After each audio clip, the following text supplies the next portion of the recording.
Here we go with Gary the Fairy, dude. Gary, I can't stand this guy. Dude, I love when people would wreck him on Twitter. Always. This dude would get ratioed out of his mind, but they'd always put the image of him, not him, from The Simpsons, the evil banker guy. Look exactly like him, and he's like this.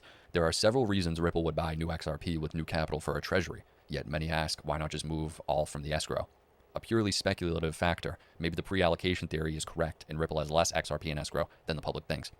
I do think that seems more likely. Yet again, it's a theory, a game theory, but that does seem the most likely. All right, so what was Gary spouting about? The fact that this dude was teaching at MIT is actually baffling. I'll give it a blockchain course. You talk about deploy. With another central monopolist, a lot of commercial banks aren't terribly excited about that.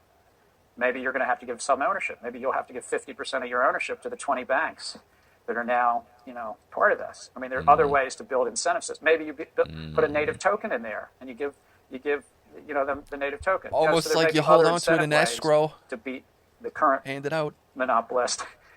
And you're not going to beat the current monopolist. I think you need to take that into consideration. What you need to do is work out a deal with them, so you kind of can both survive. You wet my beak, I wet your beak. That type of energy.